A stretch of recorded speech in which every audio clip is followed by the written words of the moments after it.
Memasuki umur 30 tahun, banyak wanita yang mana mulai khawatir mengenai kemungkinan untuk hamil, juga memiliki anak. Kesuburan sendiri cenderung mengecil seiring bertambahnya usia. Namun penelitian menunjukkan bahwa wanita berumur 30-an masih memiliki potensi yang baik untuk hamil. Secara biologis, wanita memiliki cadangan sel telur yang berkurang seiring bertambahnya usia. Sejak lahir, seseorang wanita memiliki sekitar 1 juta sel telur, namun jumlah total ini berkurang setiap tahun. Di usia 20-an, prospek untuk hamil cukup tinggi sebab kualitas sel telur masih sangat baik. Dilansir dari Medical News Today Selasa, namun memasuki umur 30-an, kualitas kemudian kuantitas sel telur mulai mengalami penurunan secara bertahap, khususnya setelahnya umur 35 tahun. Secara umum, wanita umur 30 hingga 34 masih memiliki kesempatan hamil sekitar 20-25% per siklus menstruasi. Artinya, meskipun mungkin saja membutuhkan sedikit tambahan banyak waktu daripada usia 20-an, prospek untuk hamil masih cukup besar. Bahkan di dalam umur 35 hingga 39 tahun, banyak wanita yang tersebut berhasil hamil secara alami, meskipun peluangnya sedikit mengecil menjadi sekitar 15 hingga 20% per siklus. Seiring bertambahnya usia, wanita yang hamil pada umur 30-an memiliki beberapa resiko yang dimaksud lebih banyak tinggi dibandingkan dengan dia yang mana hamil pada usia tambahan muda. Beberapa resiko yang dimaksud. Dalam era modern ini, anak-anak semakin kerap terpapar pada makanan manis, minuman berperasa, kemudian berwarna yang kurang sehat. Edukasi tentang faedah air minum murni menjadi sangat penting baik untuk kemampuan fisik anak-anak, ibu hamil maupun bayi. Air minum murni yang dimaksud tak mengandung partikel atau zat tambahan, dapat berperan sebagai agen detoks alami, pelarut yang mana aman untuk susu bayi, juga memperkuat kondisi tubuh ibu hamil. Menurut Dr. Michael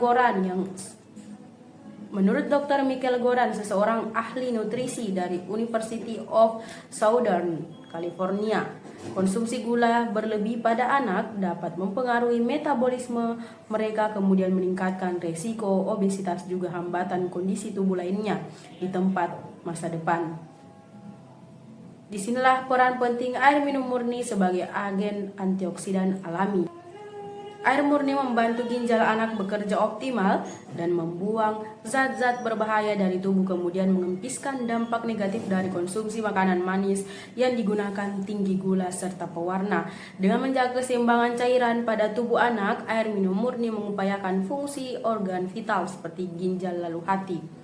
Selama kehamilan, keinginan cairan meningkat signifikan untuk membantu pertumbuhan janin serta kondisi tubuh ibu. Berdasarkan informasi dari American Pregnancy Association, air murni membantu metabolisme, menjaga sirkulasi darah dan juga memfasilitasi pencernaan serta penyerapan nutrisi.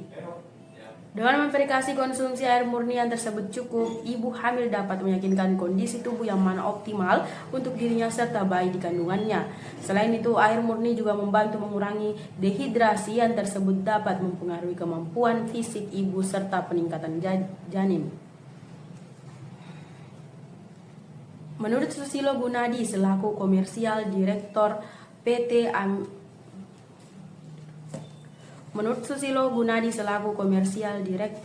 Amidis Tirta Mulia, pada waktu ini Amidis adalah salah satu produk-produk air minum dengan TDS OPPM, tidak mengandung partikel apapun di dalam airnya, sehingga sanggup dikatakan AMIDIS adalah derived water dengan OPPM atau air murni yang mana sebenarnya. Adapun proses untuk mendapatkan air murni tersebut harus melalui proses multi-filtration dan juga purification dengan menggunakan pemanasan suhu tinggi sehingga air yang mana dihasilkan identik dengan H2O, kata Susilo Gunadi. Menjadi penting bagi orang tua untuk mempertimbangkan air minum murni sebagai bagian dari pola hidup sehat keluarga. Dengan air minum, orang tua dapat memverifikasi anak-anak terhindar dari dampak negatif makanan manis, ibu hamil mendapat hidrasi optimal, lalu bayi menerima nutrisi tanpa resiko kontaminasi. Pilihan yang tersebut tepat pada konsumsi air bukan hanya sekali meningkatkan kondisi tubuh keluarga, tetapi juga menciptakan kebiasaan sehat jangka panjang. Ikan air tawar memang tidak setinggi ikan laut dalam kandungan omega 3, namun tetap merupakan sumber yang baik untuk memenuhi kebutuhan asam lemak esensial tersebut. Bahkan, mengonsumsi ikan air tawar yang kaya akan omega 3 dapat memberikan berbagai manfaat kesehatan seperti meningkatkan kesehatan jantung, otak, mata, dan kulit, serta mengurangi peradangan yang mendukung kesehatan mental. Berikut ini adalah 5 jenis ikan air tawar yang kaya akan omega 3 yang dapat Anda konsumsi untuk mendapatkan manfaat tersebut.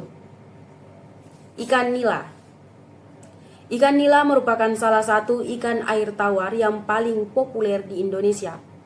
Meskipun tidak sebanyak ikan laut, ikan ini memiliki kandungan omega 3 yang cukup tinggi. Dengan memilih ikan nila segar dan memasaknya dengan cara yang tepat, Anda dapat memaksimalkan manfaat kesehatan yang ditawarkan oleh asam lemak esensial ini. Ikan lele. Ikan lele juga merupakan salah satu jenis ikan air tawar yang mengandung omega 3. Meskipun jumlahnya lebih sedikit dibanding ikan laut, ikan lele mudah dibudidayakan dan banyak dikonsumsi di berbagai daerah. Jadi, tidak ada alasan untuk tidak mengonsumsi ikan lele sebagai sumber omega 3. Ikan mas. Ikan mas merupakan salah satu ikan air tawar yang kaya akan omega 3. Ikan ini mudah dibudidayakan dan banyak ditemukan di pasar-pasar ikan. Dengan memasukkan ikan mas dalam menu makanan Anda dapat memenuhi kebutuhan omega 3 Anda dengan mudah. Ikan patin. Ikan patin juga termasuk dalam daftar ikan air tawar yang mengandung omega 3. Selain baik untuk kesehatan, ikan patin juga mudah dibudidayakan dan populer di Indonesia. Jadi Anda dapat dengan mudah menemukan ikan ini di pasar-pasar ikan terdekat. Ikan gurame. Ikan gurame juga merupakan salah satu ikan air tawar yang mengandung omega 3. Ikan ini sering digunakan dalam masakan Indonesia dan mudah ditemukan di pasar-pasar ikan. Dengan mengonsumsi ikan gurame, Anda dapat memenuhi kebutuhan omega 3 Anda dan mendapatkan manfaat kesehatan yang ditawarkan oleh asam lemak esensial ini. Sebagai salah satu negara yang dimaksud paling terdampak oleh demam berdarah, Keluarga Dua Sistem Kebugaran Nasional Indonesia menghadapi beban cukup berat akibat hal tersebut. Walaupun demikian, Indonesia tetap saja menunjukkan kepemimpinan kuat di memerangi DBD melalui SNPD 2021 sampai 2025 yang tersebut memprioritaskan upaya pencegahan dengan melibatkan seluruh pemangku kepentingan untuk mencapai tujuan nol kematian akibat demam berdarah dalam tahun 2030. Takeda Global mengakui kemudian mengapresiasi kepemimpinan Indonesia di upaya-upaya pencegahan dan juga penanganan DBD yang mana berjalan hingga ketika ini. Hal itu disampaikan oleh Dr. Derek Welles, Presiden Global Vaccine Business Unit Takeda di kunjungan ke Indonesia sebagai bagian dari perjalanan ke Asia Tenggara pasca menjabat. Merupakan sebuah kehormatan dapat mengunjungi Indonesia, sebuah negara yang tersebut telah dilakukan menunjukkan komitmen yang mana kuat dalam memerangi DBD. Dilihat dari sudut pandang global, Indonesia menjadi contoh bagi dunia pada pencegahan DBD di area mana para pemangku kepentingan dari berbagai sektor bersinergi secara efektif untuk melawan penyakit yang mengancam jiwa, kata Derek Welles. Kepemimpinan pemerintah mengupayakan inisiatif manajemen vektor, meningkatkan kekuatan kolaborasi multisektor, dan juga mengadaptasi pencegahan inovatif seperti vaksin di strategi nasional, menunjukkan pendekatan terintegrasi yang mana memberikan dampak. Saya yakin bahwa dengan dedikasi berkelanjutan dari seluruh pemangku kepentingan, Indonesia berada pada jalur yang tepat untuk mencapai tujuan sama-sama nol kematian akibat demam berdarah pada tahun 2030. Lanjutnya, DBD yang tersebut disebabkan oleh 4 Serotipe virus merupakan penyakit kritis yang sanggup menyerang seseorang lebih tinggi dari sekali, dengan infeksi lanjutan yang dimaksud berpotensi lebih banyak parah. WHO mencatat hingga April 2024 terdapat lebih lanjut dari 7,6 juta tindakan hukum global dengan lebih lanjut dari 3.000 kematian. Indonesia sendiri menjadi salah satu negara dengan tingkat prevalensi DBD tertinggi pada Asia Tenggara.